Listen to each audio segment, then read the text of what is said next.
मैं और हमारी टीम ने मिलकर इस चैप्टर के लिए बहुत ही बेहतरीन और सिलेबस आधारित नोट्स तैयार किए हैं। नोट्स को मैं अपने टेलीग्राम चैनल पर बिल्कुल फ्री में दे रहा हूँ। ये सुपर वन शॉट इसलिए है क्योंकि यहाँ मैं आपको थ्योरी के साथ साथ कई सारे इंपॉर्टेंट, हमारे चैनल से जब नए नए जुड़ते हैं तो आपको ये भरोसा भी तो हो कि मैं भाई क्या पढ़ा रहा हूँ, आप वही एग्जाम में आने वाली है, इससे बाहर कुछ नहीं रहेगा। इसलिए तो उसका नाम मैंने रखा है सुपर वन शॉट। यानी कि इस वीडियो को यदि आप इत्मीनान से पूरा देखें तो किसी और वीडियो को इस चैप्टर के लिए आपको देखने की जरूरत नहीं पड़ेगी।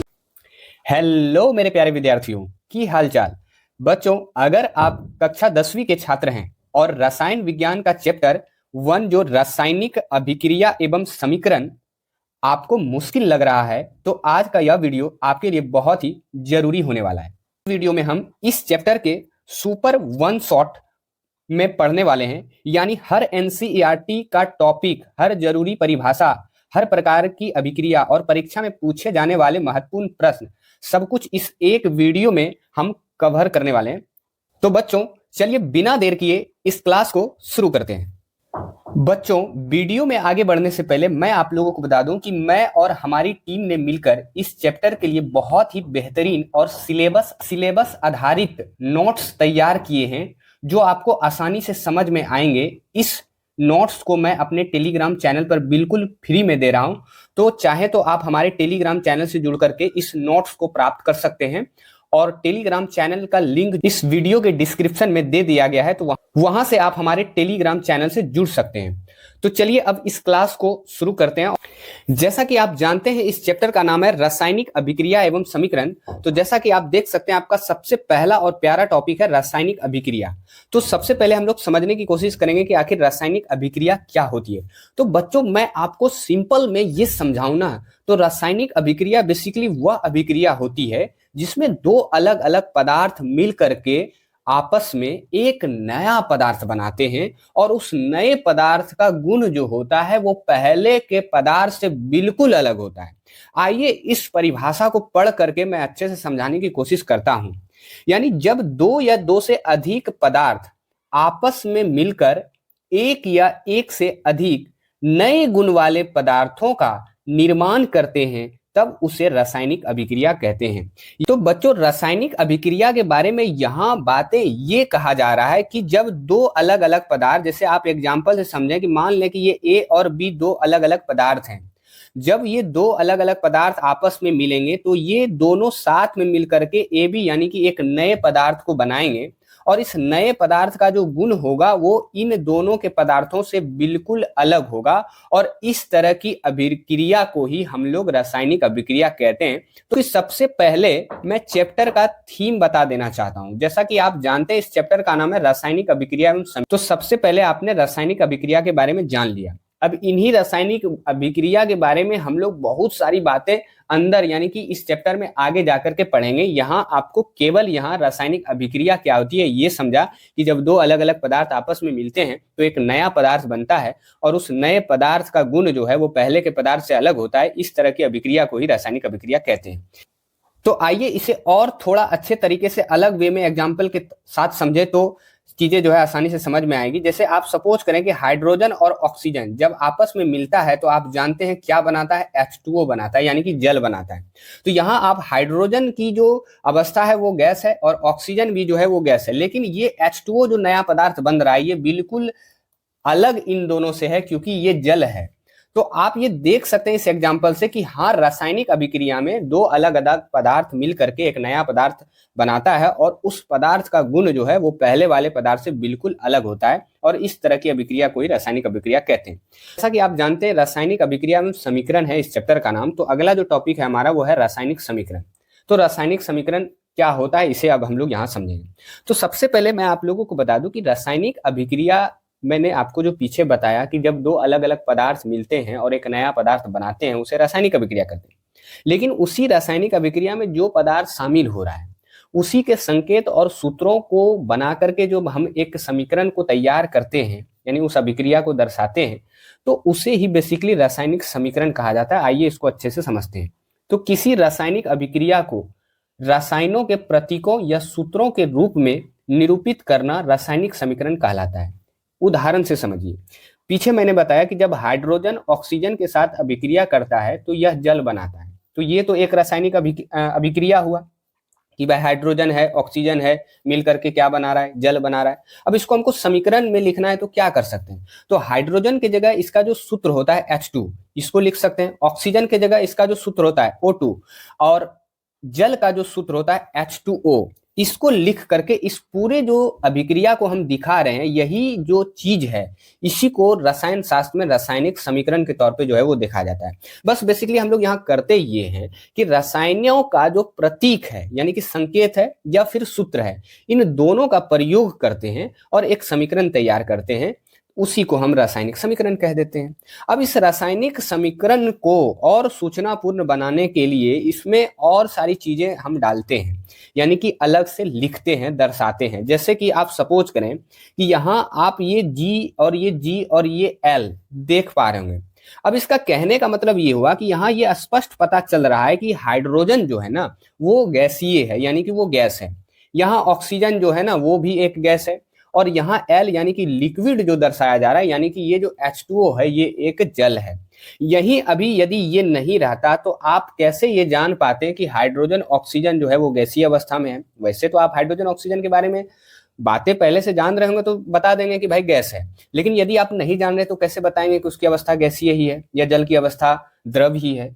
तो आप शायद बात को समझ पा रहे होंगे। तो आगे मैं वही बताने वाला हूं कि रासायनिक समीकरण को अधिक सूचनापूर्ण बनाने के लिए प्रतीकों के साथ उनकी भौतिक अवस्था जैसे ठोस, द्रव, गैस एवं यहां तक कि जलीय विलयन को भी दर्शाया जाता है। जलीय विलयन को एक्वास बोला जाता है, इसे एक्यू से इस तरह से हम लोग दर्शाते हैं। वहीं ठोस जो कि सॉलिड होता है उसे एस से दर्शाते हैं, द्रव जो कि लिक्विड होता है उसे एल से दर्शाते हैं, और वही गैस जो कि गैस होता है तो उसे हम लोग जी से दर्शाते हैं। तो इस तरह के चीजों को दर्शा करके हम समीकरण को और अधिक सूचनापूर्ण बनाते हैं। और कई सारे बच्चों को पता नहीं यहाँ क्यों दिक्कतें आती है, वो कई बार ये समझ नहीं पाते हैं कि यहाँ ये जो SLGAQ जब समीकरणों में बीच में इसको जब दिया जाता है, दर्शाया जाता है, तो वो समझ नहीं पाते हैं कि इसकी जरूरत क्यों पड़ी और इसे क्यों यहाँ दिया गया है। तो अब आप जब भी समीकरणों में इन सभी चीजों को देख पाएंगे तो ये जान पाएंगे कि इन चीजों को समीकरण में क्यों दर्शाया जाता है, ताकि समीकरण अधिक सूचनापूर्ण हो। बात को आप समझ पा रहे हैं। अब चलिए मैं अगले चैप्टर में और आगे बढ़ता हूं, और यहां मैं कुछ और थोड़ी सी बातें बताऊंगा, फिर हम लोग चैप्टर के मुख्य टॉपिक पे आगे बढ़ेंगे। सबसे पहले मैं बता दूं कि कभी कभी अभिक्रिया की परिस्थितियां जैसे कि ऊष्मा, प्रकाश, दाब इत्यादि को भी तीर के निशान के ऊपर या नीचे दर्शाया जाता है। कई बार आपने देखा होगा, जैसे मैं प्रकाश संश्लेषण का एक समीकरण लूं तो आप अक्सर प्रकाश संश्लेषण के समीकरण के ऊपर सूर्य का प्रकाश और क्लोरोफिल इस तरह की चीजें देखते होंगे। अब बताइए कि यहाँ ये क्यों दिया जाता है, सबसे पहला सवाल जो आपको यहाँ जाननी है।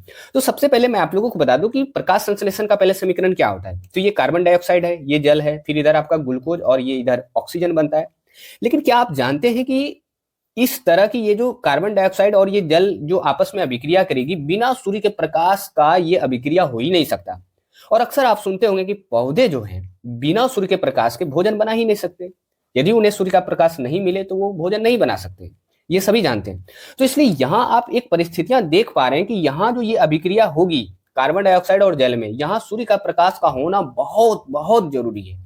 और इस वजह से यहाँ की परिस्थितियां जो है वो सूर्य प्रकाश को के वजह से चीजें यानी कि अभिक्रिया होंगी। तो इसलिए तीर के ऊपर हमने सूर्य के प्रकाश को अक्सर जो है समीकरणों में लगा दिया जाता है, ताकि उस समीकरण को देख करके ये पता चले कि बाहरी जो परिस्थितियां हैं यहाँ सूर्य का प्रकाश का भी होना इस अभिक्रिया में अनिवार्य है, यानी कि जरूरी है। वहीं कई बार आप यहाँ ऊष्मा को भी ऊपर तीर के ऊपर देखते होंगे, तो इसका मतलब यहाँ जो है बाहर से जो है ऊष्मा दी जा रही है। इसलिए आप देखते होंगे कि मैग्नीशियम को जब दहन किया जाता है, ऑक्सीजन की उपस्थिति में जलाया जाता है, तो बाहर से ऊष्मा दी जाती है, तब जाकर के आपका मैग्नीशियम ऑक्साइड बनता है। तो बेसिकली मैं यहाँ आपको सूर्य के प्रकाश का समीकरण और ये चीजें तो नहीं बता रहा हूँ, बस केवल मैं ये बता रहा हूँ कि यहाँ जो तीर के ऊपर ये जो ऊष्मा और ये जो सूर्य का प्रकाश जो दिया जाता है, ये बेसिकली क्यों दिया जाता है, तो इसको मैं समझाने की कोशिश की, क्योंकि बहुत सारे बच्चों को ये बहुत बेसिक जो बातें हैं वो पता नहीं होती है। तो आज के बाद आप ये समझ पाएंगे कि ये क्यों होता है तीर के ऊपर। इसमें अब मैं जब आगे समीकरण में बढ़ूंगा तो ये सभी चीजें जब आप समीकरण में देखेंगे तो मुझे दोहरा के दोबारा उन सभी चीजों के बारे में बताने की जरूरत नहीं पड़ेगी, क्योंकि आप हमारे बहुत प्यारे बच्चे हैं और आपने बहुत जो भी बेसिक बातें हैं वो पहले ही जान ली। अब हम लोग मस्ती से आगे की पढ़ाई करेंगे। तो चलिए अब इस चैप्टर के मुख्य टॉपिक की ओर बढ़ते हैं और हमारा अगला जो टॉपिक है वो है रासायनिक अभिक्रिया में दो महत्वपूर्ण चीजें होती है। अब इसका कहने का मतलब ये हुआ कि कोई भी रासायनिक अभिक्रिया होगी तो वहां दो महत्वपूर्ण चीजें होगी। पहली जो होगी वो अभिकारक उसे कहते हैं और दूसरी जो होगी उसे हम लोग उत्पाद कहेंगे। अब मैं आपको सिंपल वे में इससे समझाता हूं। अभिकारक देखिए वह होता है यानी कि ऐसे पदार्थ जो किसी रासायनिक अभिक्रिया में भाग लेते हैं, और उत्पाद वह होता है ऐसे पदार्थ जिसका निर्माण रासायनिक अभिक्रिया द्वारा होता है। आपको मैंने पढ़ के तो स्पीड में बताया, लेकिन आपको मैं इत्मीनान से इसे समझाता हूं। जैसे आप यहाँ देख सकते हैं ये एक रासायनिक अभिक्रिया है, ठीक है। इधर यहाँ कुछ चीजें बन रही है तो जल बन रही है, क्योंकि हाइड्रोजन और ऑक्सीजन की अभिक्रिया हो रही है, जल बन रही है। लेकिन आपको ध्यान रखना है कि इस रासायनिक अभिक्रिया में ये जो दो चीजें हैं, हाइड्रोजन और ऑक्सीजन, ये अभिक्रिया में शामिल हो रहा है, यानी कि इसके द्वारा ही अभिक्रिया होगी, तो इसे हम अक्सर अभिकारक कहेंगे। और इन दोनों की अभिक्रिया के बाद इधर जो चीजें बनती है, जैसे कि जल बन रहा है, तो ये उत्पाद होगा। तो इसलिए कहा जाता है कि रासायनिक अभिक्रिया में दो महत्वपूर्ण चीजें होती है, पहला अभिकारक और दूसरा उत्पाद। तो आपको हमेशा ध्यान रखना है कि रासायनिक अभिक्रिया में जो भाग लेगा उसे अभिकारक कहेंगे, और उसके बनने के बाद जो बनेगा, यानी कि उसकी अभिक्रिया के बाद जो चीजें बनेगी, उसे हम लोग उत्पाद कहेंगे। तो शायद आप मेरी बातों को समझ पा रहे होंगे। अब चलिए आगे बढ़ते हैं, और आगे यहाँ इस पेज पे आप देख सकते हैं कि मैंने बहुत महत्वपूर्ण क्वेश्चन लिया है। जैसा कि मैंने वीडियो के शुरू में ही बताया है कि ये सुपर वन शॉट इसलिए है क्योंकि यहाँ मैं आपको थ्योरी के साथ साथ कई सारे इंपॉर्टेंट क्वेश्चंस को भी कराऊंगा, ताकि आप ये आइडिया लगा पा रहे हैं कि हमारे एग्जामों में क्वेश्चन जो है वो किस प्रकार से पूछा जाएगा, क्योंकि सिर्फ पढ़ाने से तो होगा नहीं। और आप हमारे चैनल से जब नए नए जुड़ते हैं तो आपको ये भरोसा भी तो हो कि मैं भाई क्या पढ़ा रहा हूँ, आपको कहीं उल्टा पुल्टा चीजें तो नहीं पढ़ा रहा हूँ। आपको ये भरोसा है कि जो चीजें पढ़ा रहे हैं वही एग्जाम में आने वाली है, इससे बाहर कुछ नहीं रहेगा। इसलिए तो इसका नाम मैंने रखा है सुपर वन शॉट। यानी कि इस वीडियो को यदि आप इत्मीनान से पूरा देखें तो किसी और वीडियो को इस चैप्टर के लिए आपको देखने की जरूरत नहीं पड़ेगी। ये आप हमारे ऊपर विश्वास करें, बात को समझ रहे हैं। भले वीडियो हमारी थोड़ी लंबी हो सकती है, क्योंकि मैं कंटेंट में किसी भी प्रकार की कोई भी कॉम्प्रोमाइज नहीं करता हूं। मैं आपको बेहतरीन से बेहतरीन और अव्वल दर्जे का कंटेंट जो है वो तैयार करके दूंगा। बस आप हमारे चैनल से अभी जुड़े रहें। हाँ, अभी आपको सब्सक्राइब भी नहीं करना है। मैं ये नहीं कह रहा हूं कि आप मेरे वीडियो को लाइक करें, हमारे चैनल को सब्सक्राइब करें। अभी आपको कुछ नहीं करना है, बस आपको चीजों को देखना है कि मैं अपने चैनल के जरिए आपको किस प्रकार से चीजें जो है वो पढ़ा रहा हूं।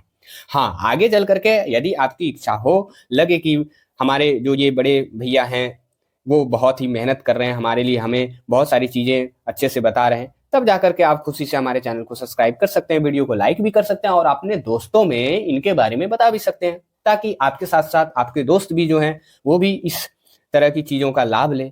तो चलिए अब हम लोग क्वेश्चन की ओर बढ़ते हैं, और हमारा जैसा कि आप देख सकते हैं सबसे पहला प्रश्न है, रासायनिक अभिक्रिया में भाग लेने वाले पदार्थ को कहा जाता है। और आप देख सकते हैं ये 2020 और 2025 यानी कि दो अलग अलग वर्षों में ये प्रश्न आपके बिहार बोर्ड में जो है वो पूछा गया है। और इसका जो जवाब होगा आप खुद बताएं वीडियो रोक करके, या कमेंट सेक्शन में टाइम के साथ जो है ये बताएं कि इसका जवाब क्या होगा। वैसे मैं बताऊं तो रासायनिक अभिक्रिया में जो भाग लेते हैं उसे हमें अभिकारक कहा जाता है, यानी कि उसे अभिकारक कहते हैं, और जो अभिक्रिया में भाग लेने के बाद बनता है उसे हम लोग उत्पाद कहते हैं। तो इसका जो सही जवाब होगा वो ऑप्शन ए होगा।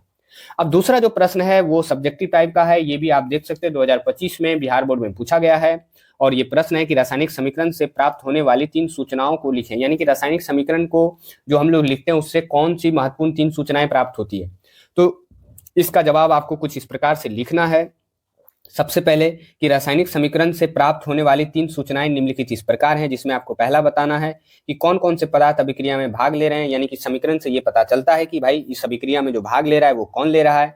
दूसरा, अभिक्रिया में शामिल पदार्थ की भौतिक अवस्था क्या है, यानी कि उनकी भौतिक अवस्था भी पता चलती है। जैसा कि हम दर्शाएं, आपको बताएं कि भौतिक अवस्था में मैं कैसे जो है सॉलिड, लिक्विड, गैस को दर्शाता हूं। फिर तीसरी जो जानकारी प्राप्त होगी वो अभिक्रिया की परिस्थितियां क्या है, यानी कि बाहर से तो कोई परिस्थितियां नहीं है। तो ये 3 तरह की महत्वपूर्ण सूचनाएं जो है किसी भी रासायनिक समीकरण के दौरान हमें प्राप्त होती है। तो ये बातें आपको ध्यान में रखनी है। अब चलिए इस चैप्टर में आगे बढ़ते हैं, और हमारा अगला टॉपिक है रासायनिक अभिक्रिया के दौरान हुए पदार्थों में परिवर्तन। यानी कि इस टॉपिक में हम लोग ये जानने वाले हैं कि रासायनिक अभिक्रिया के दौरान पदार्थों में क्या क्या परिवर्तन हो सकता है। तो सबसे पहले मैं आप लोगों को बता दूं कि वैसे तो रासायनिक अभिक्रिया में बहुत सारे परिवर्तन होती है, लेकिन आपके क्लास 10th के सिलेबस के आधार पे 4 तरह के परिवर्तन आपको ध्यान में रखनी है। यानी कि हम ये कैसे जान पाएंगे कि कोई रासायनिक अभिक्रिया भी हो रहा है या नहीं, या अभिक्रिया है भी या नहीं। तो ये 4 परिवर्तन के जरिए आप ये पता कर सकते हैं कि वो रासायनिक अभिक्रिया है भी या नहीं। जिसमें सबसे पहला अवस्था में परिवर्तन, यानी कि उसकी अवस्था जो है वो बदल सकती है। दूसरा रंग में परिवर्तन, यानी कि उसमें रंगों में कुछ बदलाव आपको दिख सकता है। गैस का निकलना, यानी कि कोई गैस जो है वो निकल सकती है। और तापमान में परिवर्तन, यानी कि तापमान बढ़ सकता है या फिर घट सकता है। यानी कि ये चारों परिवर्तन में से कोई एक भी परिवर्तन किसी भी रासायनिक अभिक्रिया में आपको देखने को मिले तो समझिए वो रासायनिक अभिक्रिया है। बात को समझ रहे हैं ना। अब चलिए इसी परिवर्तन को हम लोग एक एक करके एग्जाम्पल के माध्यम से समझने की कोशिश करेंगे, जिसमें सबसे पहला आप देख सकते हैं अवस्था में परिवर्तन।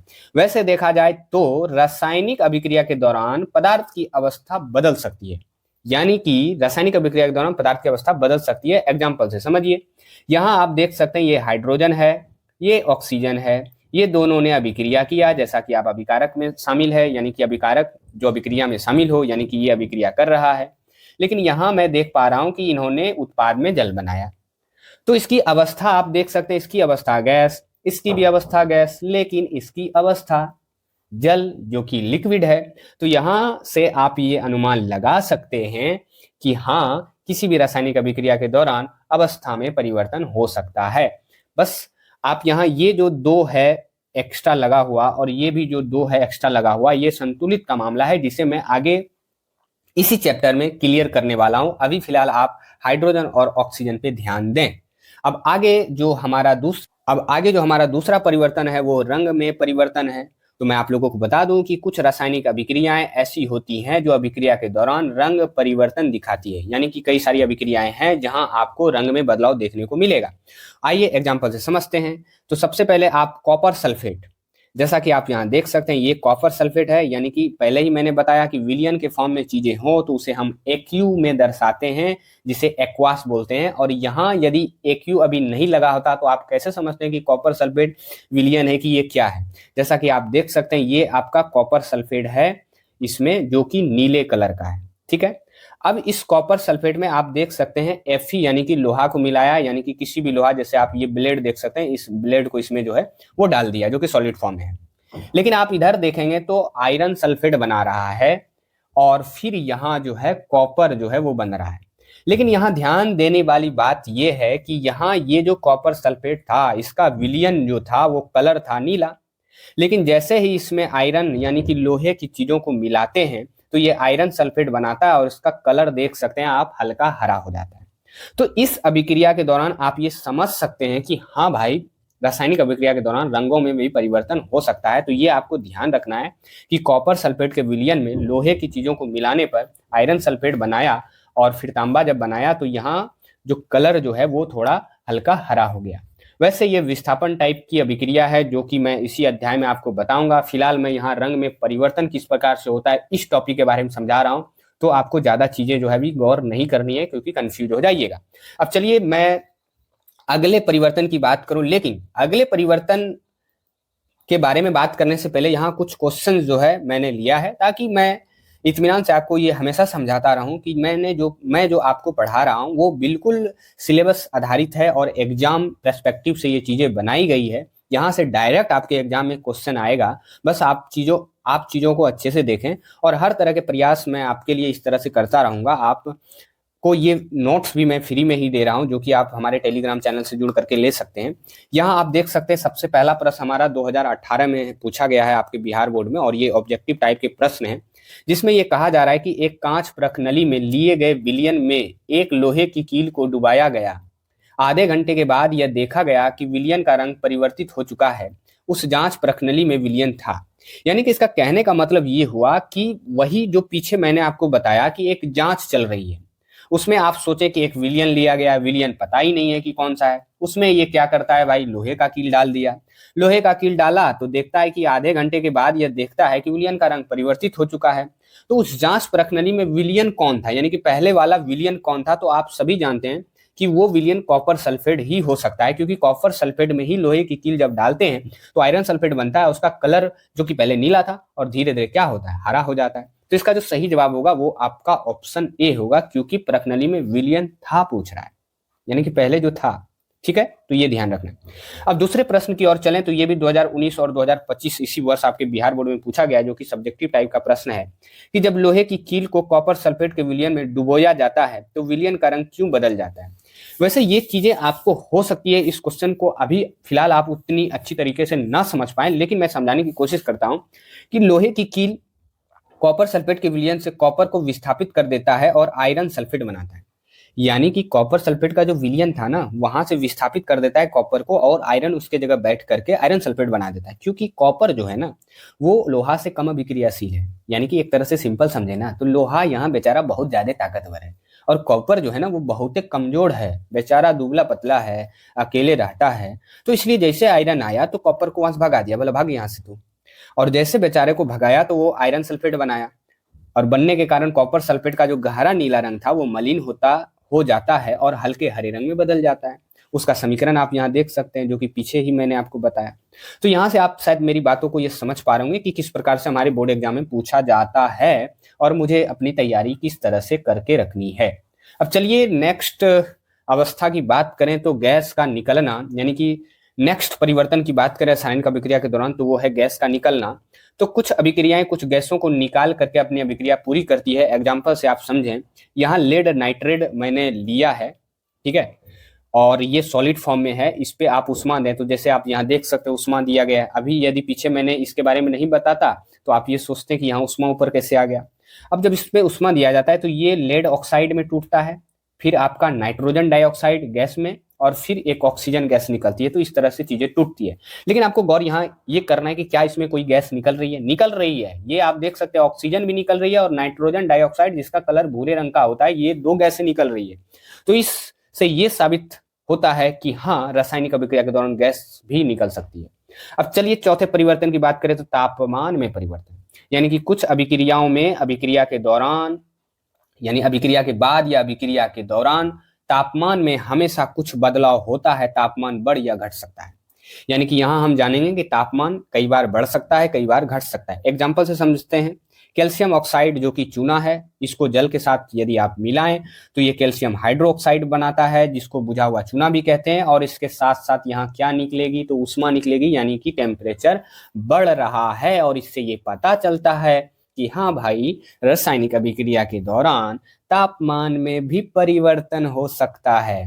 तो ये जो 4 रासायनिक अभिक्रिया के दौरान हुए पदार्थों में परिवर्तन के बारे में आपने पढ़ा, शायद आप समझ पा रहे होंगे। और इनमें से कोई एक भी परिवर्तन दिखे तो आप समझिएगा कि वो रासायनिक अभिक्रिया है। तो आप शायद समझ पा रहे होंगे। और इस टॉपिक से अब 2 यहाँ प्रश्न मैंने लिया है, जो कि पहला है कली चूना का रासायनिक सूत्र क्या है? तो आप सभी जानते हैं CaO, यानी कि कैल्शियम ऑक्साइड, इसी को चूना, कली चूना, कैल्शियम ऑक्साइड ये कहा जाता है, क्योंकि कैल्शियम ऑक्साइड रासायनिक नाम हो गया, साधारण नाम में चूना या कली चूना बोल देते हैं।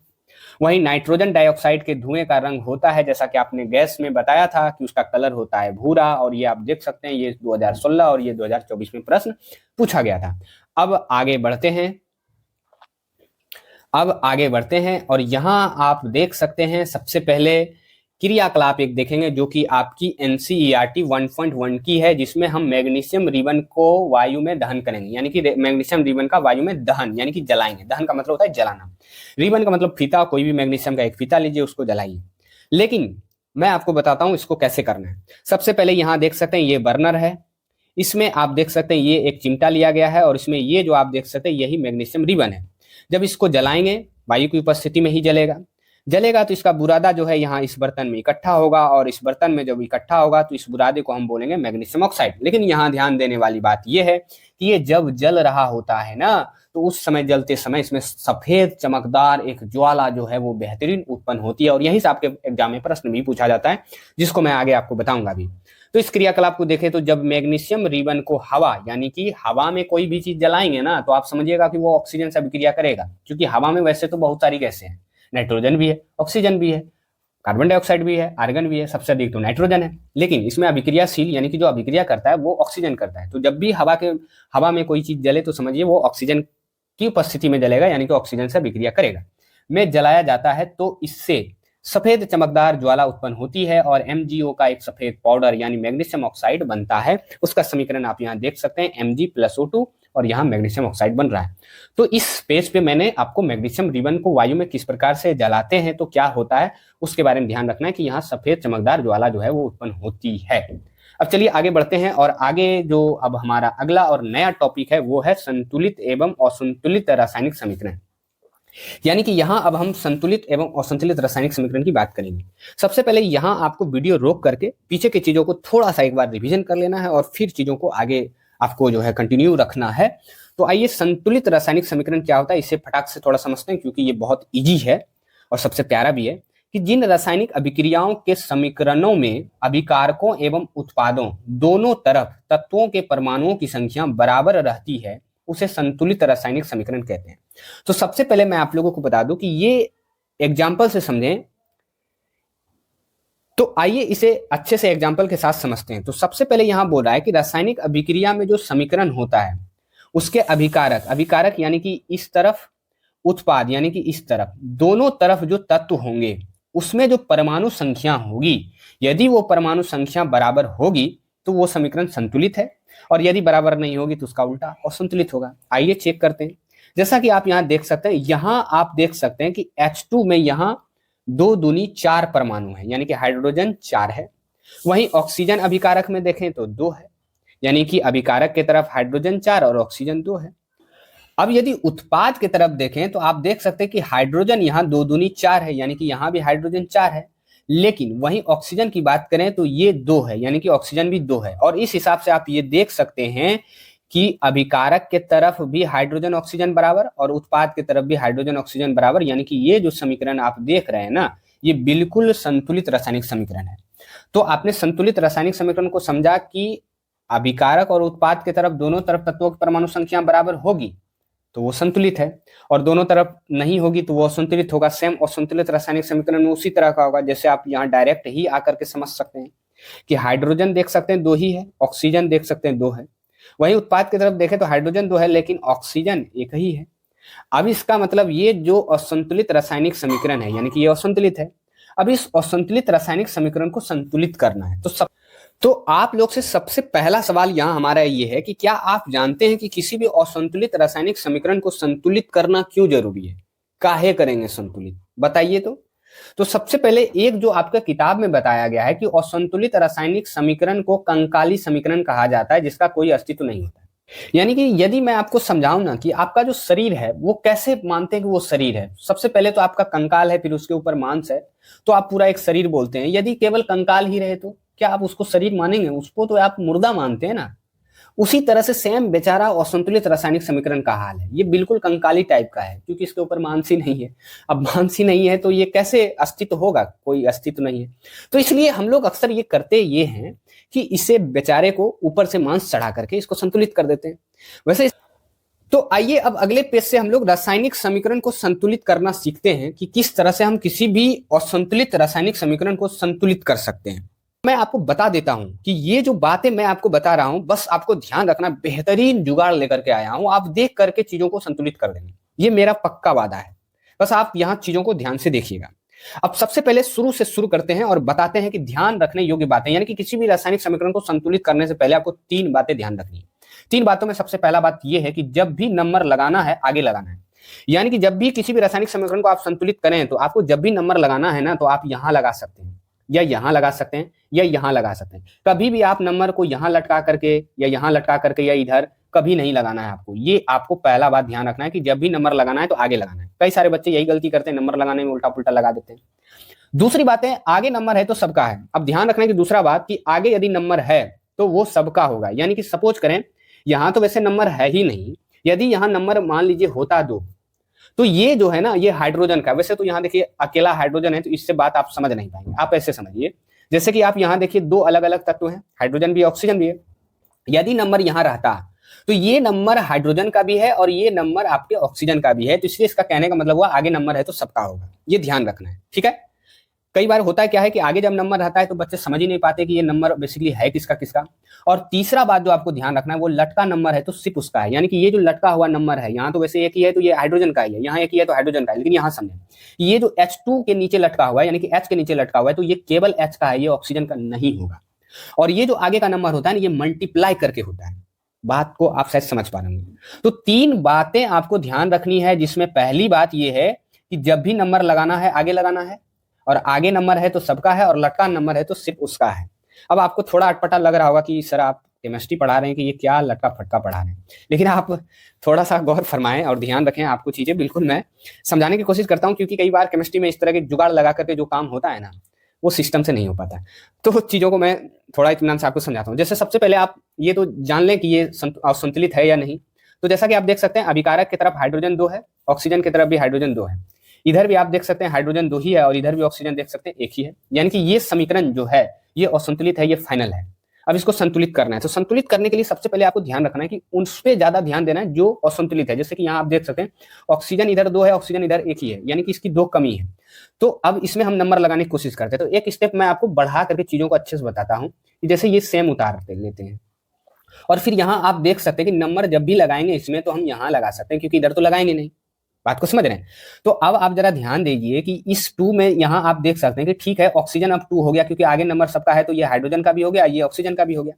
लेकिन एक चीज ये भी तो है, हाइड्रोजन तो बढ़ गया यहाँ, क्योंकि ये 2 दूनी अब तो 4 हो गया और इधर अभिकारक की तरफ तो 2 ही है, तो यहाँ आप 2 और लगा दें। और इस तरह से आप देख सकते हैं कि इधर भी हाइड्रोजन 4, इधर भी हाइड्रोजन 4, इधर भी ऑक्सीजन 2, इधर भी ऑक्सीजन 2 यहाँ आगे है। तो इस तरह से ये समीकरण जो है अब संतुलित है।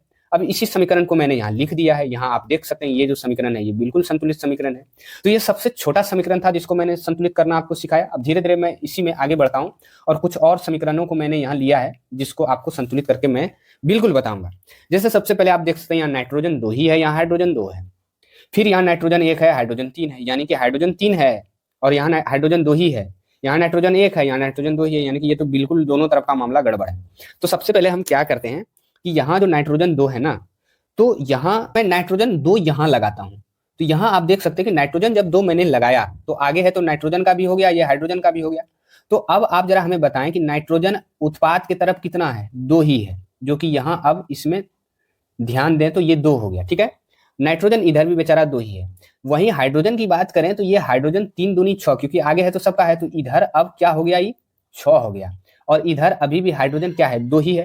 तो यहाँ कितना बैठाएं जो कि ये भी 6 हो जाए, क्योंकि नंबर जब भी लगाएंगे तो आगे लगाएंगे, तो 3 यदि लगा दें तो ये भी अब 6 हो जाता है। तो इस हिसाब से आप देख सकते हैं इधर नाइट्रोजन 2, इधर भी नाइट्रोजन 2, इधर हाइड्रोजन 6, इधर भी हाइड्रोजन 6, और इस हिसाब से ये समीकरण जो है वो संतुलित है। यहाँ आप देख सकते हैं मैंने दे दिया है और यहाँ मैंने साइन भी लगा दिया कि कहाँ क्या लगा है, ताकि आप ज्यादा प्रैक्टिस करके इन चीजों को देख करके सीख लें। अब अगले समीकरण पे बढ़ते हैं और अगला समीकरण को भी मैं संतुलित करके आपको बताता हूँ। जैसा कि आप यहाँ देख सकते हैं ये Fe2O3 है और फिर ये आपका कार्बन है और फिर FeCO2। तो यहाँ आपको ध्यान देना है, सबसे पहले इसमें आप देख सकते हैं कि 2 तत्व हैं, लोहा और ऑक्सीजन है। यहाँ ये अकेले कार्बन है, ये भी लोहा, ये कार्बन है, ये ऑक्सीजन है। तो यहाँ आप देख सकते हैं कि लोहा 2 है, ऑक्सीजन 3 है और फिर ये कार्बन 1 ही है। फिर इधर आप देख सकते हैं कि लोहा 1 है, ऑक्सीजन 2 है, कार्बन 1 है, यानी कि कुछ चीजें ठीक है, कुछ चीजें गड़बड़ है, तो हमको ठीक करनी पड़ेगी। तो सबसे पहले लोहा जो है वो गड़बड़ है, तो पहले हम लोहे से शुरुआत करते हैं। और अब ये समीकरण में ना आपको बहुत सारी चीजें थोड़ा सा जो है कई बार एक स्टेप ले लेने के बाद फिर स्टेप आपको चेंज भी करना पड़ सकता है, तो ये आपको सावधानी बरतनी है। वैसे मैं यहाँ डायरेक्ट तो आपको बता दूंगा, लेकिन इसमें थोड़ा सा कंफ्यूजन हो सकता है, क्योंकि कई बार आप 2 से ट्राई करेंगे तो कई बार 2 अंक रखने से चीजें ठीक नहीं होंगी, गड़बड़ ही रहेगी। तो आपको अगले अंक पे जाना है, फिर 3 लगाना है, फिर 4 लगाना है, इस तरह से आपको ट्राई करते रहना है। जैसा कि मैं आपको बता दूं कि जैसे यहाँ सबसे पहले मैं 2 लगा देता हूँ, तो 2 लगाने के बाद आप देख सकते हैं कि लोहा इधर क्या इतना हो गया, 4, ठीक है। वहीं लोहा अभी यहाँ Fe 1 ही है, तो यहाँ मैं 4 लगा देता हूं ताकि ये भी 4 हो जाए, ठीक। फिर ऑक्सीजन की बात करें तो ये 3 दूनी 6 हो गया, यानी कि अभिकारक की तरफ ऑक्सीजन को देखा जाए तो ये 6 हो गए, लेकिन यहाँ अभी भी ऑक्सीजन 2 ही है, तो इसे मुझे 6 करना पड़ेगा। तो सबसे पहले मैं यहाँ 3 लगानी पड़ेगी, तो 3 लगाने के बाद हमारा इधर भी ऑक्सीजन जो है वो 6 हो जाता है। अब बच जाता है बेचारा कार्बन, तो कार्बन 1 ही है, कार्बन 1 ही है, दोनों तरफ वो समान था पहले से भी। और अभी भी चेक करें तो यहाँ आप कार्बन देख सकते हैं अब 3 हो गया, क्योंकि आगे है तो सबका है। और यहाँ आप कार्बन की बात करें तो यहाँ फिलहाल अभी कार्बन 1 ही है, तो इसे मुझे 3 करना पड़ेगा, तो ये भी अब मैं 3 कर दिया। और अब आप देख सकते हैं अभिकारक और उत्पाद की तरफ इन समीकरण में परमाणुओं की संख्या जो है वो बराबर है। और यहाँ आप देख सकते हैं कैसे मैंने कौन सी चीजें की, तो इस हिसाब से ये समीकरण जो है वो संतुलित होता है। बात को समझ रहे हैं? अब प्यारे बच्चों, सबसे पहले मैं यहाँ ब्रेक आपको लेने के लिए कहूंगा, क्योंकि आपने काफी समय से बहुत सारी चीजें पढ़ रखी है तो सबसे पहले आप उधर पहले अच्छा एक नोट्स बना लें, एक बार चीज़ों को रिवीजन कर लें और फिर यहाँ से पढ़ाई को आप कंटिन्यू करें। इससे क्या होगा कि एक बार में आपको बर्डन भी नहीं होगा और धीरे धीरे आप छोटे छोटे हिस्सों में चीज़ों को बांट करके पढ़ते हैं तो आपको पढ़ाई भी थोड़ी आसान लगेगी। अब मानना ना मानना आपकी बात है, मैं बताऊं ना ये बहुत बुरी बात है तो मैंने आपको ये चीज़ें बता दी। अब यहाँ से हम लोग रासायनिक अभिक्रिया के प्रकार के बारे में जो है वो पढ़ेंगे, क्योंकि ये भी बहुत इंपॉर्टेंट टॉपिक है आपका इस चैप्टर का। वहाँ यहाँ से आपका बहुत सारा सब्जेक्टिव ऑब्जेक्टिव प्रश्न आपके एग्जाम में पूछा जाता है, तो यहाँ से आपको एकदम इत्मीनान से अच्छे से चीज़ों को देखना है। तो सबसे पहले मैं आप लोगों को बता दूं कि वैसे तो आपके इस अध्याय में बहुत सारी अभिक्रियाओं के बारे में बताया है, जैसे कि आपने उष्मा छिपी उष्मा शोषी किताब को यदि पलटाएंगे एनसीईआरटी की तो वहां आपको दिखेगा उपचयन अभिक्रिया, अपचयन अभिक्रिया, रेडॉक्स अभिक्रिया। लेकिन मैं आप लोगों को बता दूं कि रासायनिक अभिक्रिया जो एक्चुअल प्रकार है ना वो 4 ही प्रकार होता है, जिसमें सबसे पहला है आपका संयोजन अभिक्रिया, दूसरा वियोजन जिसे अपघटन अभिक्रिया भी कहते हैं, और तीसरा आपका है विस्थापन अभिक्रिया, और चौथा है द्विविस्थापन अभिक्रिया। तो रासायनिक अभिक्रिया के प्रकार में एक्चुअल कितने प्रकार के होते हैं? 4 प्रकार के, ये आपको ध्यान रखना। पहला क्या है? संयोजन अभिक्रिया, दूसरा वियोजन या जिसे अपघटन अभिक्रिया भी बोलते हैं, तीसरा विस्थापन अभिक्रिया और चौथा द्विविस्थापन अभिक्रिया। अब इन्हीं अभिक्रियाओं को हम लोग एक एक करके अगले पेज से जो है अच्छे से पढ़ेंगे। अब सबसे पहले आप यहाँ देख सकते हैं कि आपके सामने रासायनिक अभिक्रिया के प्रकार में सबसे पहला प्रकार है संयोजन अभिक्रिया, जो कि आपके सामने है। अब संयोजन अभिक्रिया में आपको पहले शब्द पे ध्यान देना है। संयोजन यानी कि कोई चीजें यहाँ जैसा लग रहा है कि संयोग कर रही है, यानी कि मिल रही है। और मैं आपको क्लियरली बताऊं कि यहाँ जो इस अभिक्रिया में होता बेसिकली ये है कि अभिकारक जो है ना वो एक से अधिक होता है, यानी कि एक से अधिक मिल करके उत्पाद जो बनाता है वो हमेशा एक बनाता है, और इस तरह की जो भी अभिक्रिया होती है उसे हम संयोजन अभिक्रिया कह देते हैं। आइए परिभाषा के साथ आपको चीजों को समझाते हैं कि वह अभिक्रिया जिसमें 2 या 2 से अधिक अभिकारक, देख रहे हैं कह रहा है 2 या 2 से अधिक अभिकारक होगा, यानी कि अभिकारक जब भी होगा 2 हो सकता है, 3 हो सकता है, 4 हो सकता है, 5, लेकिन हमेशा 2 तो होगा ही, एक से अधिक होगा, मिलकर एकल उत्पाद का निर्माण करते हैं। उत्पाद हमेशा कितना बनाएगा भाई? एकल, यानी कि अभिकारक कितनों हो वो डिपेंड करेगा कि कौन अभिक्रिया है। हमारा की मतलब है, हमारा खाली ध्यान ही रखना है कि संयोजन में अभिकारक कितना होगा? एक से अधिक होगा, और उत्पाद इसका एक के होगा, बस ये ध्यान रखना है, उससे संयोजन अभिक्रिया कहते हैं। अब डिपेंड करेगा क्या बना रहा है। अब जैसे एग्जांपल से आप समझे तो यहाँ आप देख सकते हैं जैसे A + B यानी कि 2 अभिकारक है, लेकिन उत्पाद सिर्फ AB दिख रहा है, यानी कि एक ही है। एग्जाम्पल से समझते हैं। और हाइड्रोजन है, ऑक्सीजन है, तो अभिकारक कितना हो गया? एक से अधिक, लेकिन उत्पाद आप देख रहे हैं जल बनता है तो एक ही है। तो संयोजन में हमेशा अभिकारक कितना? एक से अधिक, उत्पाद एक, बस ये आपको ध्यान में रखना है। वहीं वियोजन अभिक्रिया की बात करें तो सेम इसका उल्टा होता है। सेम इसका उल्टा कहने का मतलब यहाँ अभिकारक जो होगा वो एक होगा, लेकिन उत्पाद एक से अधिक होगा। अब डिपेंड करेगा कि अभिक्रिया कैसा है, तो उसमें उत्पाद 2, 3, 4, 5, 6, 7, 8 भी हो सकता है, लेकिन अभिकारक हमेशा कितना होगा? एक ही होगा। तो ये ध्यान रखना है। अब वियोजन अपघटन अभिक्रिया क्या है? तो वह अभिक्रिया जिसमें एक अभिकारक टूटकर 2 या 2 से अधिक उत्पाद का निर्माण करते हैं उसे वियोजन अभिक्रिया कहते हैं। जैसा कि आप यहाँ देख सकते हैं ये आपका जो है ये अभिकारक है, और ये A + B यहाँ जो आपको टूट करके 2 उत्पाद देख रहे हैं ये आपका उत्पाद है। एग्जाम्पल से ये कैल्शियम कार्बोनेट, जिसे संगमरमर भी बोलते हैं, कैल्शियम कार्बोनेट इसका रासायनिक नाम होता है। इसे आप यदि उष्मा दें, यानी इस पे उष्मा देंगे तो ये टूटेगा, और ये 2 अलग अलग चीजों में टूटा है। एक कैल्शियम ऑक्साइड जिसको आप चूना बोलते हैं, और एक कार्बन डाइऑक्साइड गैस निकलती है। तो आप देख सकते हैं कि यहाँ अभिकारक तो एक है, लेकिन उत्पाद कितना है भाई? एक से अधिक है। तो इस तरह की जो भी अभिक्रिया होगी तो वो क्या क्या कहलाएगी? वियोजन या अपघटन अभिक्रिया। इसका क्वेश्चन भी मैं आगे आपको कराऊंगा, बस आपको पहले यहाँ चीजें कैसे ध्यान रखनी है वो मैं बता रहा हूँ। अब तीसरी जो अभिक्रिया है ना भाई वो है विस्थापन अभिक्रिया। अब ये थोड़ी सी अलग अभिक्रिया है। थोड़ी सी अलग अभिक्रिया इसलिए है क्योंकि इसमें पहलवानी चलता है। पहलवानी कहने का मतलब इसमें अक्सर देखा जाता है कि जो अधिक ताकतवर लोग होता है वो कम ताकतवर लोग को वहां से हटा करके उसके स्थान पे बैठ करके इस तरह का अभिक्रिया होता है। अब आप सोच रहे होंगे कि ये मैं क्या कह रहा हूं। हाँ, आप सही सुन रहे हैं, अभी मैं इसको आपको बताऊंगा भी कि वैसी रासायनिक अभिक्रिया जिसमें अधिक क्रियाशील तत्व, देख रहे हैं अधिक क्रियाशील तत्व कम क्रियाशील तत्व को उसके यौगिक से विस्थापित कर देता है, उससे विस्थापन अभिक्रिया कहते हैं। अब आप सोच रहे होंगे कि अधिक क्रियाशील तत्व कम क्रियाशील तत्व, ये कहने का क्या मतलब हुआ? तो इसके लिए सबसे पहले आपको सक्रियता श्रेणी देखनी पड़ेगी, जो कि एनसीईआरटी का ही हमने यहाँ चिपका दिया है।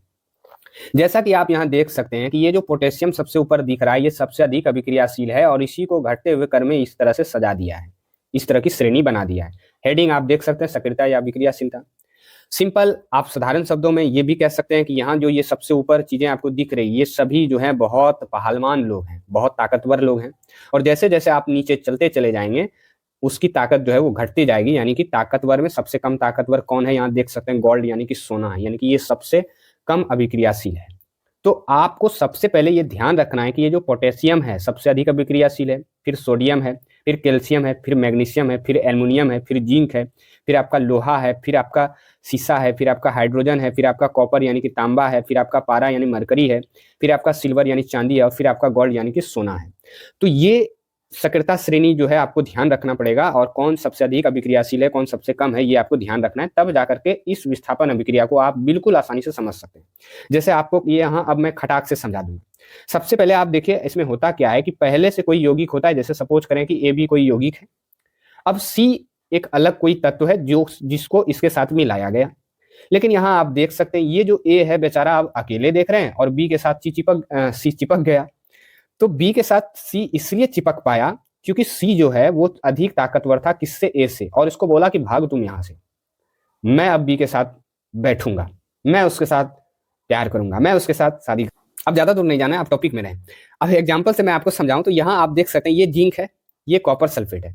तो यहाँ आप देख सकते हैं ये कॉपर सल्फेट में जिंक को मिलाया जा रहा है, लेकिन यहाँ बना क्या रहा है भाई, जिंक सल्फेट। और यहाँ आप देख सकते हैं कॉपर को भगा चुका है, यानी कि भाग गया है, यानी कि वहां से हटा चुका है, हटा दिया है, और जिंक जो है सल्फेट के साथ जो है वो बैठ गया। अब ये इसलिए हो पाया क्योंकि आपको सक्रियता श्रेणी में थोड़ा सा गौर कराऊं तो आप देख सकते हैं ये है जिंक और ये है आपका कॉपर। देख सकते हैं आप ये कितने ऊपर में है, यानी कि कितने अधिक ताकतवर हैं, इसलिए बेचारा कॉपर जो है वो कमजोर है और ये स्वीकार कर लेता है कि ठीक है भाई तुम ही सल्फेट के साथ बैठो, हम अलग हो जाते हैं।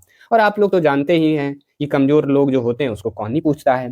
कई लोग तो इस तरह की चीजें करते ही रहते हैं दुनिया में कि कमजोर लोगों को अक्सर सताते रहते हैं, भगाते रहते हैं। कौन? तो मजबूत यानी अमीर लोग, बड़े लोग। अब आइए टॉपिक पे आते हैं और टॉपिक में हमारा अगला जो अभिक्रिया वो है द्वि विस्थापन अभिक्रिया। अब द्वि विस्थापन अभिक्रिया क्या है, तो यहाँ आप देख सकते हैं कि विस्थापन तो यहाँ भी होगा लेकिन यहाँ द्वि यानी कि दो बार लग रहा है होगा। शब्दों से ये समझ में आ रहा है। अब थोड़ा सा पढ़ते हैं। तो वैसी रासायनिक अभिक्रिया जिसमें अभिकारकों के बीच आयनों का आदान प्रदान होता है। अरे वाह, यहाँ तो एक नया ही चीज है, आयनों का आदान प्रदान होता है, उसे द्वि विस्थापन अभिक्रिया कहते हैं। ध्यान रखना है कि कौन सी अभिक्रिया में आयनों का आदान प्रदान होता है, तो द्वि विस्थापन। आयन वही धन और ऋण। आइए इसको समझाते हैं। सबसे पहले यहाँ आप देख सकते हैं ये सोडियम सल्फेट है, ये बेरियम क्लोराइड है, फिर बेरियम सल्फेट सोडियम क्लोराइड बना रहा है। अब आपको ध्यान ये रखना है कि आप देख सकते हैं सोडियम क्लोराइड के साथ मिल रहा है और ये जो बेरियम है ये सल्फेट के साथ मिल रहा है इधर आकर के। तो सबसे पहले आप जानते होंगे कि सोडियम एक धातु है और ये इलेक्ट्रॉन का त्याग करता है, तो इस पे प्लस चार्ज होता है। वहीं क्लोरीन जो कि एक अधातु है और ये इलेक्ट्रॉन लेता है, यानी कि ये ऋणी है, यानी कि ये गरीब होता है, तो इसलिए इस पे माइनस चार्ज होता है। और इस प्लस माइनस के चार्ज से यहाँ चीजें, यानी कि यहाँ ये NaCl ये यौगिक बनता है, तो इसलिए कहा जाता है कि यहाँ आयनों का आदान प्रदान होता है। तो सिंपल में मैं आपको समझाने की कोशिश की, क्योंकि इसके बारे में हम लोग धातु अधातु जो आपका तीसरा चैप्टर है उसमें विस्तार पूर्वक और जानकारियां जो है इसके बारे में पढ़ते हैं। तो द्वि विस्थापन अभिक्रिया में अभी फिलहाल आपको यही ध्यान रखना है कि आयनों का आदान प्रदान होता है, वो कैसे होता है, तो थोड़ा सा मैंने आपको बताया। बात को समझ रहे हैं? चलिए, खुश हैं? खुश हैं। अब चलिए आगे बढ़ते हैं और यहाँ इस पेज पे सबसे पहले हम लोग रासायनिक अभिक्रिया के जो जितने भी प्रकार के बारे में मैंने आपको पढ़ाया उसको एक बार रिवीजन करेंगे, रिकॉल करेंगे। और मैं इसे माइंड मैपिंग बोलता हूं क्योंकि यहाँ मैं दिमाग में आपको चीजें एडजस्ट करने के लिए सिखाऊंगा कि आप चीजों को दिमाग में किस प्रकार से एडजस्ट करके उसे लंबे समय तक याद रख सकते हैं। जैसे आइए इसको समझते हैं। सबसे पहले आप यहाँ देख रहे हैं एक नंबर में A+B यानी कि अभिकारक जो है वो एक से अधिक हैं, लेकिन उत्पाद हम देख पा रहे हैं कि एक ही है। यानी ये कौन सी अभिक्रिया है, तो ये संयोजन अभिक्रिया है जो कि पहला था। दूसरी अभिक्रिया में आप देख सकते हैं कि अभिकारक एक ही है लेकिन उत्पाद एक से अधिक है, यानी कि ये आपका वियोजन या अपघटन अभिक्रिया है। वहीं तीसरे अभिक्रिया की बात करें तो AB+C और यहाँ A C के साथ बैठ गया, यानी कि C A के साथ बैठ गया और B अलग हो गया। तो ये जो अभिक्रिया बताए थे वो विस्थापन अभिक्रिया बताए थे। वहीं चौथी में आप देखें तो ABCD, तो A D के साथ और C B के साथ, और ये जो अभिक्रिया था वो द्वि विस्थापन अभिक्रिया था। तो इस प्रकार से आप चीजों को याद रखें। अभिकारक एक से अधिक, उत्पाद एक, तो संयोजन अभिक्रिया। अभिकारक एक और उत्पाद एक से अधिक तो वियोजन अभिक्रिया या अपघटन अभिक्रिया। और अधिक अभिक्रियाशील कम अभिक्रियाशील तत्व को उसके यौगिक से जब हटा करके अभिक्रिया पूरी होती है तो उसे हम लोग विस्थापन बोल देते हैं। और आयनों का आदान प्रदान कहाँ होता है? तो द्विविस्थापन अभिक्रिया में। तो इतनी बातें जो है अभिक्रिया के बारे में आपको ध्यान में रखनी होती है। अब बढ़ते हैं आगे, और आप यहाँ देख सकते हैं कि आपके लिए मैंने कुछ प्रश्न को लिया है। प्रश्न इसलिए लिया है ताकि आप ये समझ पाएं कि भाई इस टॉपिक से किस तरह के प्रश्न हमारे एग्जाम में पूछे जाते हैं, इसलिए आप पहले से ही तैयार हैं। जैसा कि आप पहला ही प्रश्न देख सकते हैं कि समीकरण CaCO3 यानी कि कैल्शियम कार्बोनेट, फिर इधर कैल्शियम ऑक्साइड और CO2, ये सब पे हमको बिल्कुल नहीं ध्यान देना है क्योंकि ये पूछ रहा है किस प्रकार की अभिक्रिया है। 2014-2024 में पूछा गया है। बस हमको ध्यान रखना है अभिक्रिया को पकड़ने का एक ही तरीका है। अभिकारक पे ध्यान देंगे तो अभिकारक तो देख रहे हैं एक ही है, उत्पाद एक से अधिक देख रहे हैं। इसका मतलब ये जो अभिक्रिया है वो बेसिकली वियोजन अभिक्रिया है, जिसे अपघटन अभिक्रिया भी बोलते हैं। बात को समझ रहे हैं? तो इसका ऑप्शन क्या हो जाएगा? ए। दूसरे अभिक्रिया पे गौर करें तो जिंक है, कॉपर सल्फेट है, फिर जिंक सल्फेट है, फिर कॉपर है। यह रासायनिक अभिक्रिया किस प्रकार की है? ये भी 2018 और 24 में पूछा गया है। तो आप सभी जान रहे हैं कि इसमें जो ये कॉपर जो है यहाँ हट चुका है, जिंक है, यानी कि ये विस्थापन अभिक्रिया है। जैसा कि मैंने पीछे बताया कि इसमें अधिक अभिक्रियाशील तत्व जो होते हैं वो कम अभिक्रियाशील वाले तत्व को उसके यौगिक से विस्थापित कर देते हैं। जैसा कि यहाँ आप देख सकते हैं कॉपर सल्फेट से कॉपर को विस्थापित करके अलग कर दिया। कौन किया है? तो जिंक किया है। तो इसलिए कौन सी अभिक्रिया होगी? विस्थापन। वहीं दूसरे प्रश्न की बात करें तो निम्नलिखित अभिक्रियाओं में से कौन अपघटन की अभिक्रिया का एक उदाहरण है? ये इस वर्ष 2025 में पूछा गया था। तो सबसे पहले मैं आप लोगों को बता दूं कि ये जो आपका प्रश्न है इसमें आपको ध्यान रखना है कि अपघटन या वियोजन में अभिकारक तो एक ही होता है, जबकि यहाँ अभिकारक हम दो दे रहे हैं तो ये कभी होगा नहीं। ये भी देख रहे हैं बहुत गड़बड़ है, ये भी देख रहे हैं बहुत गड़बड़ है, क्योंकि अभिकारक इसमें भी एक से अधिक है, क्योंकि होना चाहिए एक ही है। अब होना तो चाहिए ये, लेकिन समझा देता हूँ। यहाँ आप देख सकते हैं अभिकारक एक ही है और उत्पाद एक से अधिक है, तो इसलिए इसका जो सही जवाब होगा वो ऑप्शन डी होगा। तो इस तरह से आपको एग्जाम में प्रश्न बनाने होते हैं, इसके लिए आप तैयार रहें, आपको दिक्कत नहीं होगी। अब आइए ऊष्माक्षेपी एवं ऊष्माशोषी अभिक्रिया को समझते हैं कि ये क्या होता है। तो सबसे पहले इन दोनों अभिक्रियाओं के बारे में मैं आपने पहले ही बता दिया कि अरे भाई आपने कहा कि अभिक्रियाएं 4 ही होता है, तो ये अभिक्रिया कहाँ से आ गई? तो पहले ही बता देते हैं कि ये अभिक्रिया ऊष्मा के आधार पर जो है वो होती है, और ये सभी चीजें जो है वैज्ञानिकों ने कर रखी है, हम लोग तो बस पढ़ना होता है। तो आप समझ रहे हैं। अब सबसे पहले देखिए ऊष्माक्षेपी अभिक्रिया। तो जिन अभिक्रियाओं में उत्पाद के निर्माण के साथ साथ ऊष्मा भी उत्पन्न होती है उसे ऊष्माक्षेपी अभिक्रिया कहते हैं। यानी कि ध्यान रखना है कि ऊष्माक्षेपी अभिक्रिया में ऊष्मा निकलेगी। एग्जाम्पल से समझते हैं। कैल्शियम ऑक्साइड को जल के साथ मिलाएंगे तो कैल्शियम हाइड्रोक्साइड बनाएगा और इसके साथ साथ क्या निकलेगा? ऊष्मा निकलेगा। तो इसलिए इसको इस तरह की अभिक्रिया को क्या बोलेंगे? ऊष्माक्षेपी। और ऊष्माशोषी इसका सेम अपोजिट होता है, यानी कि उल्टा होता है, क्योंकि यहाँ ऊष्मा को अवशोषित किया जाता है, लिया जाता है। आइए बताते हैं। जिन अभिक्रियाओं में ऊष्मा अवशोषित होती है उसे ऊष्माशोषी अभिक्रिया कहते हैं, यानी कि यहाँ ऊष्मा लिया जाता है, यहाँ छोड़ा जाता है। बस इसी तरह से आपको एक दूसरे से तुलना करके इन अभिक्रियाओं को ध्यान रखना है। एग्जाम्पल से समझाऊं तो यहाँ आप देख सकते हैं ये नाइट्रोजन है, ये हाइड्रोजन है, और प्लस इसको ऊष्मा चाहिए, और तब जाकर के ये एक अमोनिया गैस यानी कि NH3 जो है वो बनाता है। तो आप देख सकते हैं कि जिन अभिक्रियाओं में ऊष्मा अवशोषित हो उसे ऊष्माशोषी, और जिन अभिक्रियाओं में ऊष्मा को छोड़ा जाए, निकाला जाए, तो उसे ऊष्माक्षेपी कहेंगे। ठीक है, चलिए समझ रहे हैं, समझ रहे हैं। अब आगे बढ़ते हैं। अब अगला जो हमारा टॉपिक है वो है उपचयन एवं अपचयन। अब ये टॉपिक एक ऐसा टॉपिक है जिसमें बच्चों को बहुत ज्यादा कंफ्यूजन होती है, इसलिए मैं इसे इत्मीनान से और अच्छे से समझाऊंगा। सबसे पहले आप जान लें कि उपचयन जो होता है वो उसे हम ऑक्सीकरण भी बोलते हैं, और अपचयन जो होता है उसे हम अवकरण भी बोलते हैं। तो सबसे पहले आपको ध्यान रखना है कि उपचयन में क्या होता है कि उपचयन में हमेशा वैसी अभिक्रिया होती है जिसमें ऑक्सीजन की वृद्धि होती है और हाइड्रोजन की कमी होती है, और सेम इसका उल्टा जो है इस अपचयन में होता है, यानी कि यहाँ ऑक्सीजन की कमी होगी और हाइड्रोजन की वृद्धि होगी। बस इतनी बातें आप ध्यान में रख लें तो उपचयन और अपचयन में आपको किसी प्रकार का कोई दिक्कत नहीं होगा। जैसे मैं अब आपको पढ़ के बताता हूँ कि जब किसी पदार्थ में ऑक्सीजन की वृद्धि यानी योग होती है, यानी कि ऑक्सीजन जुड़ता है, या हाइड्रोजन का ह्रास कमी होता है यानी कि हटता है, तब उसे उपचयन कहते हैं। एग्जाम्पल से समझे तो यहाँ कॉपर देख रहे हैं ऑक्सीजन के साथ है, सॉरी अभी तो फिलहाल ये अलग है, लेकिन इस अभिक्रिया होने के बाद यहाँ आप कॉपर ऑक्साइड देख रहे हैं, यानी कि कॉपर के साथ ऑक्सीजन जुड़ चुका है, यानी कि ऑक्सीजन की वृद्धि हुआ। अब ऑक्सीजन की वृद्धि हुआ तो इसको हम उपचयन बोल देंगे, यानी उपचयन हुआ, सिंपल है। दूसरा अपचयन जिसे अपकरण बोलते हैं। तो जब किसी पदार्थ में हाइड्रोजन की वृद्धि होती है, हाइड्रोजन एक वृद्धि होगा यानी हाइड्रोजन जुड़ेगा, या ऑक्सीजन की ह्रास होता है यानी कि ऑक्सीजन की कमी होगा, तब उसे अपचयन कहते हैं। बात को समझ रहे हैं। एग्जाम्पल से समझते हैं। हाइड्रोजन और क्लोरीन अभी फिलहाल तो अलग है, लेकिन ये अभिक्रिया जैसे ही पूरा होगा तो यहाँ आप देख सकते हैं HCl यानी कि हाइड्रोक्लोरिक बना रहा है, जो कि एक अम्ल है। तो यहाँ क्लोरीन के साथ हाइड्रोजन जुड़ चुका है, तो इसलिए यहाँ क्या हुआ? तो अपचयन हुआ, सिंपल है। तो आप शायद उपचयन और अपचयन को अच्छे से समझ पाएंगे। अब अगला जो हमारा इस चैप्टर का शायद लास्ट टॉपिक है, ये रेडॉक्स अभिक्रिया। तो अब रेडॉक्स अभिक्रिया जो है ना, इसमें उपचयन और अपचयन दोनों आपको साथ साथ देखने को मिलेगा। अब दोनों साथ साथ कैसे होता है, तो आइए इसको बताते हैं। तो सबसे पहले रेडॉक्स अभिक्रिया वह अभिक्रिया है जिसमें उपचयन एवं अपचयन अभिक्रिया जिसमें अपचयन एवं उपचयन दोनों साथ साथ होता है। आइए इसे पढ़ के बताता हूं। तो उपचयन एवं अपचयन अभिक्रिया के संयुक्त रूप को रेडॉक्स अभिक्रिया कहते हैं। जैसे आप देख सकते हैं, ये है कॉपर ऑक्साइड, ये है हाइड्रोजन, इधर कॉपर बनाया फिर जल बनाया, ठीक है। तो आप देख सकते हैं यहां से कॉपर में जो ऑक्सीजन था गायब है, यानी कि ऑक्सीजन की कमी हुआ, तो इधर अपचयन हुआ। और इधर हाइड्रोजन में आप ऑक्सीजन की वृद्धि देख रहे हैं, तो यहाँ उपचयन हुआ।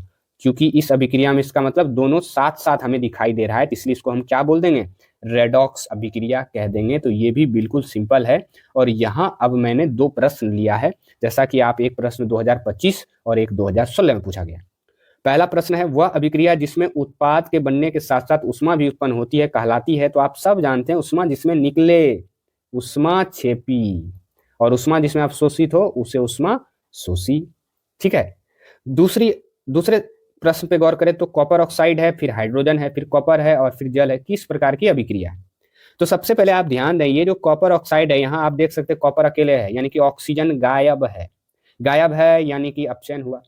वहीं हाइड्रोजन में यहाँ आप देख सकते हैं ऑक्सीजन की वृद्धि हुआ यानी कि उपचयन हुआ। और दोनों साथ साथ हो रहा है यहाँ, तो दोनों साथ साथ हो रहा है, तो जानिए रहे ना, रेडॉक्स हो जाएगा।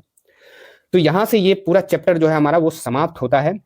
तो आप लोगों को ये छोटा सा प्रयास कैसा लगा, आप लोग जरूर कमेंट सेक्शन में इसके बारे में बताएं, ताकि मैं अगला वीडियो जो है वो लेकर के आप सबों के बीच फिर से हाजिर हो जाऊं।